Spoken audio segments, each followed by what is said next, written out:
Mesdames et messieurs, bonjour et bienvenue dans cette nouvelle édition de FC Politique. Et aujourd'hui, on prend la route direction la commune de Perrois, puisqu'après les ténèbres politiques, la lumière, le 18 mai dernier, le corps électoral perrelan décidait de la révocation du syndic Didier Aldiman, ouvrant ainsi la porte à une élection complémentaire à la municipalité. Et depuis ce lundi, le nom des candidats est désormais connu. Et ils sont trois. Et pour parler des défis de la commune de Perrois, j'ai le plaisir de recevoir Juliette Leprince-Ringuet, vice-syndic de la commune de Perrois. Bonjour madame. Oui, bonjour monsieur. Alors j'imagine que c'est un soulagement cette révocation du syndic.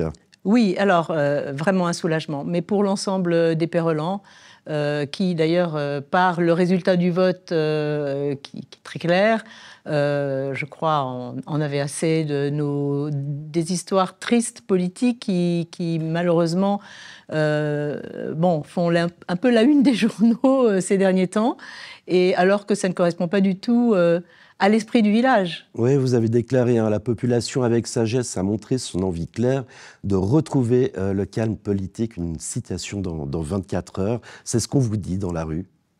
Tout à fait. Ils sont soulagés, nous sommes soulagés, on va pouvoir reprendre une vie politique apaisée avec un 5e membre de la municipalité qui va bientôt nous rejoindre.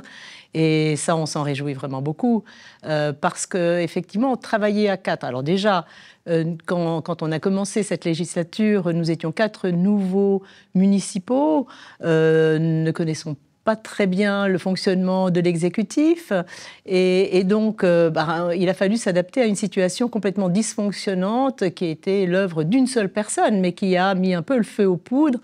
Et nous avons donc dû travailler à 4, redistribuer les dicastères. Bon, le syndic après, de toute façon, pendant 3 ans, était absent. Et donc, nous avons repris ces responsabilités, ce qui fait une charge de travail importante et puis aussi une responsabilité importante. Comment se sent l'exécutif, justement, d'avoir fonctionné à 4, d'avoir traversé cette épreuve politique? Est-ce que vous êtes fatigué? Alors, non, on a eu une période de fatigue, mais finalement relative, parce que nous n'étions pas empêchés dans notre fonctionnement quotidien, disons, dans le sens où... Les affaires courantes roulaient. Ça roulait parce que le syndic était absent, et donc nous ne devions pas batailler avec lui lors de nos séances de municipalité. Et puis, finalement, les affaires ont été reprises. On a hérité de pas mal de projets qu'on a tenté de mener au mieux à bien. Et franchement, on est plutôt... On a été surtout fatigué par beaucoup de procédures juridiques. Alors justement, il n'y a plus du tout de procédures juridiques en cours avec le syndic. Si, il y en a. Il y en a encore. C'est pas tout à fait fini. C'est pas tout à fait fini, mais bon, voilà, ça ne nous concerne pas toujours directement. Voilà, c'est plus au sein de la municipalité. Voilà, là, l'affaire est tranchée. Oui. J'imagine aussi que ça vous a fait du bien, cet exécutif, de voir que finalement, sur le nombre total de bulletins rentrés, seuls 25%, enfin 25 voix étaient en faveur de Didier Aldiman. Oui, tout à fait. Et puis 7 votes blancs, alors qu'on pensait peut-être beaucoup de Perrelans allaient voter blanc, ne sachant pas vraiment. Mais je pense que ce qui a fait pencher la balance. Pencher la balance, exactement, c'est le fait que le syndic n'exerçait plus son mandat depuis 3 ans. Or, quand vous êtes élu et que vous n'exercez pas votre mandat pendant un certain nombre de mois, et là d'années, il est juste que vis-à-vis de ceux qui vous ont élus, eh bien vous démissionnez. Alors ça, c'est votre point de vue, évidemment, un point de vue qui n'était pas du tout partagé par le syndic. Néanmoins, revenons sur cette élection complémentaire, puisque l'on peut dire que Didier Aldiman à la municipalité, c'est terminé. Enfin, en tout cas, pour les membres de l'exécutif restant. Mais il y a cette élection complémentaire, alors agendée pour le 29 juin, tout pour à le premier fait. tour. Avec un second tour prévu pour le 20 juillet. Et là, alors, 3 candidats. Tout à fait. Donc, il y aura certainement un deuxième tour, j'imagine. Hein. Ouais. Donc, un candidat que je ne connais pas bien. Par contre, 2 candidats qui font partie des commissions du Conseil communal et qui sont au Conseil communal, donc avec lesquels on a déjà travaillé. Voilà, il s'agit donc de Claude Yeni, Oui. retraité, ancien architecte. Donc lui est Tout à membre fait. du Conseil communal, Didier Blanchard, directeur, expert conseil, membre du Conseil communal également. Oui. Et enfin, j'espère que j'ai bien prononcé, Martin Reid-Jamond, chargé de communication. Voilà pour ce trio. On peut dire que malgré tout, malgré toutes ces histoires, il y a une belle vitalité politique à Perrois. Les gens ont envie de prendre à bras le corps, hein, finalement, cette charge politique. Oui, et puis c'est important pour nous parce que c'est important pour la prochaine législature de passer les dossiers pour ceux qui ne vont pas forcément se représenter. Et là, on doit encore se décider. Donc Vous-même, vous allez continuer? Je ne sais pas. Vous ne savez pas? Non, je dois encore prendre une décision. C'est aussi une décision qui ne me concerne pas que moi, mais aussi ma famille. Et on a été assez éprouvés. Exposés. Très exposés, alors que justement, pour ma part, si je suis venue à la municipalité, c'était justement pour faire un peu un travail de l'ombre. Alors, franchement, c'était pas tout à fait réussi. Une petite question comme ça. Alors, beaucoup de gens disent cette élection est peut-être un peu précipitée. Est-ce qu'il fallait vraiment faire une élection complémentaire? Qui l'a demandé? Est-ce que c'est le Conseil d'État? Est-ce que c'est vous? Et puis, sur ce délai, pourquoi finalement ce premier tour qui tombe le premier jour des vacances? Oui, c'est vrai. C'est nous qui l'avons voulu, c'est la municipalité qui l'a souhaité, justement parce qu'on est en fin de législature et qu'il y a énormément de dossiers en cours qui doivent être passés à la prochaine législature, et c'est bien justement de travailler sur ces dossiers avec la personne qui va poursuivre. Du moins, on l'espère. Oui, c'est ça. Vous comptez sur le fait que cette personne qui vous rejoigne ne fasse pas qu'un intérim, en fait. Non, parce que c'est trop d'investissement pour faire une année à la municipalité. C'est un travail au long cours, quand même. Alors, qui dit élection complémentaire, dit un collège repourvu, dit forcément un poste de syndic à repourvoir. Oui, tout à fait. Est-ce que vous êtes candidate? Est-ce qu'il y aura une élection complémentaire? S'il n'y a pas une élection tacite au sein de la municipalité, il y aura une nouvelle élection. Expliquez-nous un peu comment vous voyez cette prochaine étape. Eh bien, on en a parlé avec mes collègues, bien entendu. Alors, on attend le 5e élément, disons, pour l'entendre. Mais il me paraît un petit peu logique, finalement. Personnellement, je vais me présenter comme syndic, et je pense que mes collègues ne vont pas vouloir cette responsabilité-là. Donc, je présume qu'il y aura une élection tacite, mais je ne sais pas, ça va dépendre aussi. Du petit nouveau. Voilà, exactement. Mais vous passeriez bien, finalement, d'une nouvelle élection. Et puis c'est vrai que vous avez déjà finalement exercé la fonction de syndic en tant que vice-syndic. Oui, c'est ça. Donc il y a cette continuité dont vous nous parliez. Oui. Parce qu'enfin, pour la dernière année de législature, ce serait compliqué. Voilà, on verra des appétits. Voilà. C'est ça, en gros, pour finir là-dessus. Je veux quand même juste revenir sur cette affaire et ce qu'elle a impliqué, et puis faire un petit rappel pour nos téléspectateurs. Donc le syndic était absent depuis juin 2022, officiellement pour un Covid long. Ensuite, il y a une demande de révocation du Conseil d'État qui est arrivée en avril 2024 pour violation des règles sur la récusation et absence prolongée. Vous l'avez dit, 3 ans de vacances, un processus extrêmement lent, éprouvant. Quand on est milicien, est-ce qu'on se sent un peu perdu, peut-être abandonné par les échelons supérieurs? Est-ce que vous avez compris cette longue procédure, très longue procédure? Oui, nous l'avons tout à fait comprise. Et en fait, ce qui se passe, ce sont les procédures judiciaires. Ça n'est pas tant le Conseil d'État. Le Conseil d'État nous a soutenus, mais il fallait passer les étapes des différentes décisions des juges parce qu'il y a eu toute une série de procédures et de recours, donc jusqu'au tribunal fédéral, contre la publication du rapport d'enquête administrative, qui a commencé juste quand nous sommes arrivés, pratiquement, pour dysfonctionnement de la municipalité. Donc voilà.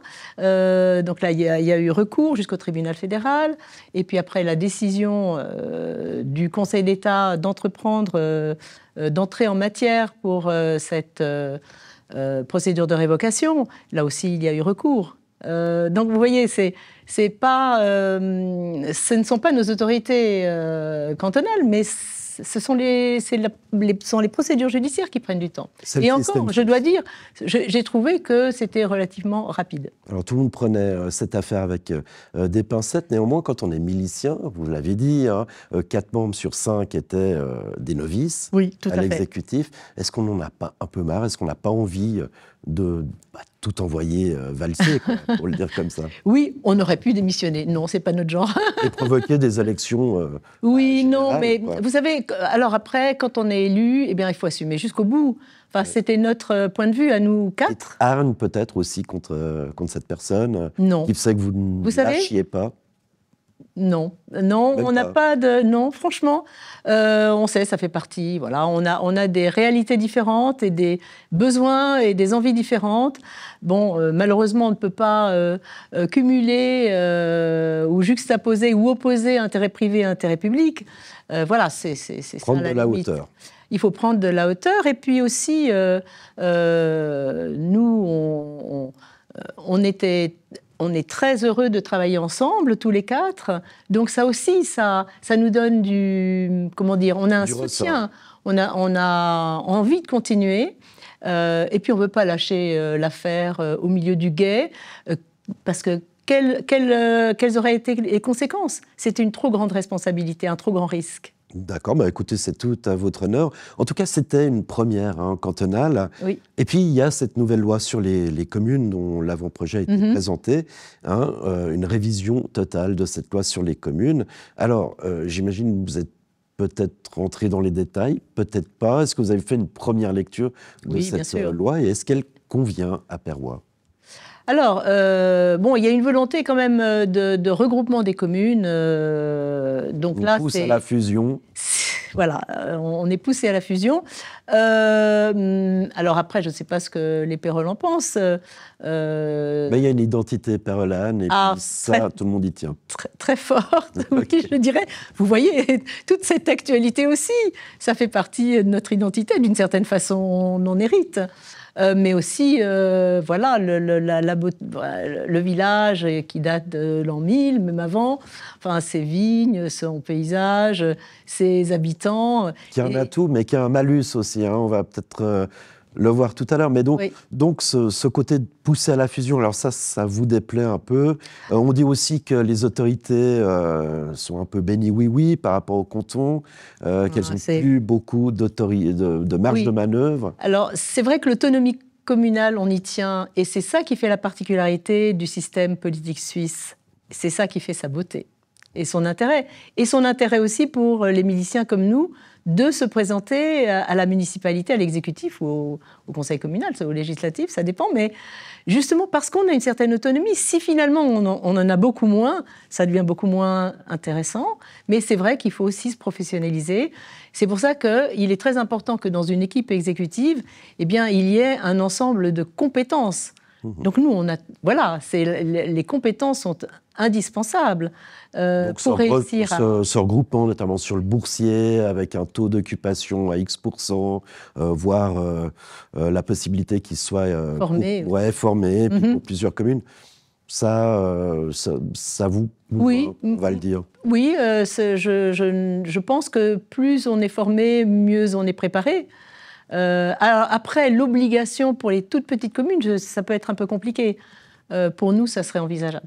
D'accord. Alors, il y a donc ces points dont on vient de parler, mais on sent aussi que les affaires du district, que ce soit ce qui se soit passé à Nyon ou bien à Perrois, ont aussi été prises en compte et sortent en filigrane, puisque au chapitre 9 de la surveillance de l'État sur les communes, section 2 concernant les préfets, on lit qu'ils peuvent désormais mener des enquêtes administratives et surtout qu'ils doivent visiter une fois l'an la commune pour voir si les institutions sont respectées. Bon, nous avons chaque année la visite du préfet. Oui, parce que le vin est bon et puis la vue est agréable. Non, mais on fait quand même un point de la situation. C'est formé un rendez-vous qui est agendé chaque année, hein, déjà, d'ores et déjà.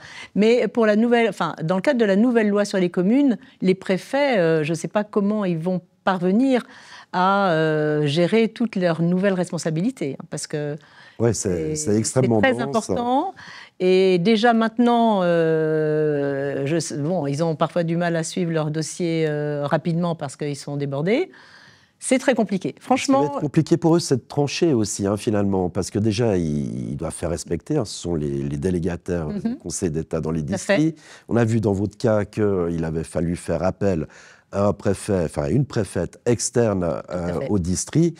Et là, on les pousse d'une part à fusionner les communes, ce que les communes refusent, et puis d'autre part à faire copain-copine avec ces mêmes communes. Oui, alors après, il y a l'intercommunalité hein, qui fait que finalement, nous collaborons beaucoup avec nos communes voisines. Alors nous, on est un peu au bout du district. Alors ça veut dire que c'est dommage parce qu'on aimerait bien collaborer davantage avec les communes voisines qui font partie du district de Morges. Nous faisons partie du district de Nyon. Ouais, mais bon, l'épuration des eaux. Voilà, sur l'intercommunalité pour les écoles. Et ça, on a beaucoup de choses en commun, mais en fait, on a beaucoup de problématiques en commun aussi du côté de Lausanne. Ah oui, d'accord. Ok, du côté de Genève, donc, du côté de Lausanne. Donc c'est ça. Nous, on est un petit peu à la frange, si vous voulez. On est au bout du district de Nyon. Mais donc, si on était... L'intercommunalité, c'est une chose importante, hein, parce que c'est aussi abordé dans la loi. Alors, c'est important, évidemment, puisqu'on traite quand même de sujets qui demandent un financement important et que seule une commune ne pourrait pas assumer. Donc, et puis, nous avons des tas de problématiques que nous partageons. Donc, il faut une solution qui soit plus ou moins globale. Voilà. Ben voilà. Alors, très rapidement, pour terminer un peu sur cette nouvelle loi sur les communes, on y lit aussi que, sur requête de la municipalité ou de la majorité des 2/3 du conseil communal ou général, le Conseil d'État peut suspendre un ou plusieurs membres de la municipalité ou du conseil. Est-ce que ça, dans votre cas, dans le vécu que vous avez eu, ça aurait aider peut-être à résoudre plus rapidement cette vacance? Alors, je ne pense pas, parce que bon, la question de la suspension, elle est remise en cause chaque année. D'accord. Donc, et puis c'est dans le cadre surtout d'une enquête pénale, ce qui n'était pas le cas pour notre syndic. Et je pense que ce qui s'est passé là, la façon dont ça s'est passé, finalement, c'est le syndic lui-même qui a résolu le problème en étant tout simplement absent. Voilà. S'il avait été présent, je ne sais pas. Franchement, probablement que la suspension aurait été une façon de temporairement, en tout cas, faire en sorte que nous puissions quand même fonctionner. D'accord. Bon, on va laisser ces 3 points de suspension et parler de la situation actuelle de cette belle commune de Perrois, avec ce projet qui a été relayé dans toute la Suisse, ce projet de tunnel entre Morges et Perrois. Alors, dans le cadre de la perspective Rail 2050, une enveloppe de 3 milliards pour notre région, donc près de 1,3 milliard. Pour ce tunnel, le but, offrir un itinéraire d'évitement en cas de perturbation à partir de 2035, voire 2040, c'est demain, c'est dans 10 ans. Est-ce que vous avez des nouvelles de ce tunnel? Alors écoutez, le tunnel est très enterré, je ne sais pas. Bon, alors il y a le tunnel, hein, c'est une chose, mais il y a aussi la déviation d'une voie aérienne qui existe, hein, donc d'une voie en plein air, j'entends. Bien sûr. En fait, on a reçu, les CFF nous ont contactés déjà 2 fois, mais depuis une année, on n'a plus du tout de nouvelles et on ne sait pas très bien finalement quel va être le tracé. Ils vous disent quoi, les CFF, quand ils vous contactent? Bon, là, en fait, l'année dernière, ils avaient fini leur étude préliminaire, donc c'est pour ça qu'ils nous avaient contactés. Mais on ne sait pas du tout, il n'y a pas de validation du tracé, que l'on sache, hein, donc on n'a pas d'informations précises et sur lesquelles on pourrait réagir. Alors nous, on était passé avec NRTV vous voir dans votre commune. Il y a notamment une gare qui serait complètement inutilisée. Est-ce que là, vous-même, vous avez poussé cet objet devant les CFF en disant, mais écoutez, tout à fait. Ça pourrait résoudre des problèmes de mobilité pour notre commune? Tout à fait, et c'est si juste. D'autant que nous allons accueillir une école intercommunale, donc à Perrois. On va vers forcément une population de transit qui va augmenter. Ce serait formidable qu'il y ait une gare qui puisse se réouvrir. Et là, vous leur avez dit, on a une gare, écoutez. Bien sûr, et bien sûr que nous leur avons dit. Ils parlent de français fédéral, et puis... on ne sait pas. C'est un accusé poli de réception. On ne sait pas. C'est un peu, apparemment, bon, on n'est pas tout à fait sûr du résultat. D'accord. J'imagine qu'au sein de la commune, ça discute. Hein. Est-ce que ma parcelle va prendre de la valeur? Est-ce qu'elle va en perdre? Est-ce que les vibrations vont faire que ma maison va s'écrouler? Et ça, finalement, c'est des préoccupations des Pérolans, puisque il y a un autre point qui est important, c'est les rénovations énergétiques. Ça fait partie des domaines privés. Et puis là, on se tourne vers la commune pour ces questions. Oui, alors nous avons tout à entreprendre de ce côté-là. Beaucoup de personnes privées ont décidé de passer à la pompe à chaleur. Enfin bon, quand même, il y a beaucoup de demandes dans ce sens. C'est une population de propriétaires ou plutôt de locataires, les Pérolans? Eh bien, je dirais, c'est plutôt... Ça dépend où vous êtes dans Perrois. Mais je dirais plutôt de propriétaires. D'accord. Ouais. Donc... oui, en fait, je ne saurais pas trop vous dire. En fait, les gens n'ont pas vraiment posé beaucoup de questions pour le moment. Je pense qu'on attend la prochaine étape d'information des CFF. Et ça, je pense qu'après, on aura beaucoup de réactions. Voilà, évidemment, dès qu'on parle d'argent, les gens, en général, sortent, et depuis... Oui.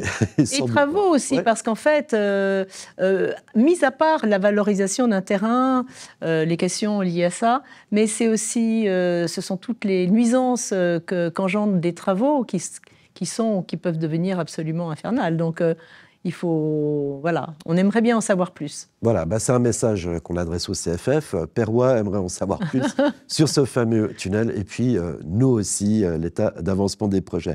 Revenons aux préoccupations communales, avec notamment le restaurant de la plage. Il avait été décidé de ne pas le démolir, mais de le rénover. Les coûts avaient pris l'ascenseur. On sait désormais combien et ce qui sera. Absolument. En fait, à l'origine, il y avait une destruction totale des bâtiments existants et, disons, le projet de tout regrouper sous le même toit. Donc ça, c'est ce qui a été voté au conseil communal. Donc nous avons un crédit de construction, mais finalement, des oppositions ont fait que le projet a pris beaucoup de retard. Et puis, in fine, nous sommes arrivés à la municipalité et nous avons hérité de ce projet, de la fin de la procédure judiciaire. Et puis, quand on a recalculé les coûts pour ce projet de destruction et reconstruction, eh bien, on n'était plus dans le cadre du budget qui avait été voté par le conseil communal. Donc, on a dû revoir le projet et finalement, nous avons décidé de maintenir les bâtiments en place et de les rénover pour évidemment un montant beaucoup moindre. De combien? Environ. On est, disons, on doit encore valider le projet de construction. D'accord. Mais voilà, on est autour des 3 millions, quelque chose comme ça. Ouais, c'est à peu près ce que vous aviez annoncé, malgré tout. Oui, c'est ça. Voilà. Ça. Alors, autre infrastructure publique qui a rénové, les bâtiments sportifs du centre du chemin des rivières, c'est ça? Tout à fait. Alors, nous sommes en train d'y travailler, mais on est tout à fait au début du processus. Donc, pas de chiffres encore? Non, non, pas de chiffres. Mais le but, c'est quoi? C'est de faire... Alors, c'est un bâtiment complètement obsolète. Et puis, l'idée, c'est de rassembler, en fait, un ensemble d'infrastructures, enfin, une infrastructure qui puisse servir à la fois pour le football, pour le tennis, pour le boulodrome, et éventuellement un local pour la jeunesse, et puis en plus un local pour la fanfare. Plus de projets de patinoire à cet endroit. Non. On se souvient que alors franchement, c'était un joli projet, le projet de la patinoire, un petit peu mené à la hussarde. Il y avait des plus. Hein. Il y avait des plus, mais le projet en soi était un joli projet, franchement. Et on ne pourrait pas l'inclure. On sait qu'il y a un projet de patinoire à Glon qui prend un petit peu de temps c'est cher. à naître. C'est cher, il faut du terrain. Et non, ça n'est vraiment pas à l'ordre du jour. D'accord, très bien. Mais alors, quand même, entre ces 3 millions du restant de la plage, ces projets de rénovation du centre sportif, est-ce que la commune de Perrois peut se le permettre? Est-ce que les finances vont bien? Alors, évidemment que tout ça demande énormément de finances. Et on a aussi toute la partie énergétique à mettre en place, et ça, ce sera extrêmement élevé en termes de budget. Et on a un plan d'investissement à 10 ans, et on va faire tout pour trouver des ressources supplémentaires. On a augmenté légèrement notre point d'impôt. C'est parfait, ça, les gens ont compris? Oui, absolument. Et je crois que, on a aussi un excédent de charge un peu structurel, donc c'est pas très facile de résoudre ce projet. C'est pas seulement avec l'augmentation du point d'impôt qu'on va y arriver. Il faut que l'on soit créatif et que l'on trouve d'autres sources de revenus pour la commune.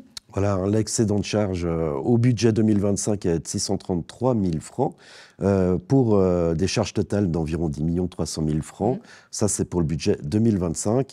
Les compte 2023 prévoyait un déficit d'un peu moins de 100 000 francs pour l'exercice 2024. Oui. Où en est-on?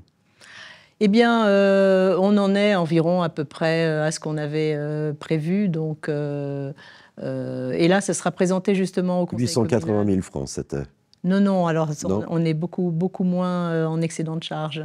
Dieu merci. Dites-moi. Écoutez, je ne peux pas encore vous le dire, on doit encore présenter les comptes, je préfère vous le... On est plus proche des comptes 2023 avec un déficit de 100 000 francs, ou plus proche du budget 2024 avec un excédent de charge de 880 000 francs? Non, ça sera un peu moins. Un petit peu moins? Oui, tout à fait. Beaucoup moins? Écoutez, vous le saurez bientôt. Eh bien, on le saura bientôt. Comment s'annonce le futur de cette commune de Perrois, alors? Franchement, un bel avenir. Un bel avenir politique, un bel avenir, oui. C'est un village qui est très vivant, c'est un village qu'on aime énormément. Les habitants sont très, très heureux d'y habiter, malgré tout, malgré toutes les affaires qui sont terminées, on l'espère. On est sorti de ces ténèbres politiques. Oui, complètement. Enfin, il y a la lumière. Je pense. Écoutez, après, nous ne savons pas. Nous, on sait comment nous travaillons. J'espère que les prochains, ou nous peut-être, pour la prochaine législature, on pourra travailler de façon sereine. Eh bien voilà, Juliette Leprince-Ringuet, vous êtes la vice-syndic actuelle de la commune de Perrois, peut-être la future syndic pour la fin de cette législature. Merci beaucoup d'être venu sur le plateau de FC Politique. Merci à vous de m'avoir reçu. Et puis on sera attentif à ces élections qui auront lieu donc le 29 juin prochain pour le premier tour. Merci encore d'être venu sur notre plateau. Voilà, c'était FC Politique. Et puis évidemment, nous on se retrouve mardi prochain pour une nouvelle émission consacrée à l'actualité politique, souvent sportive du district. À bientôt.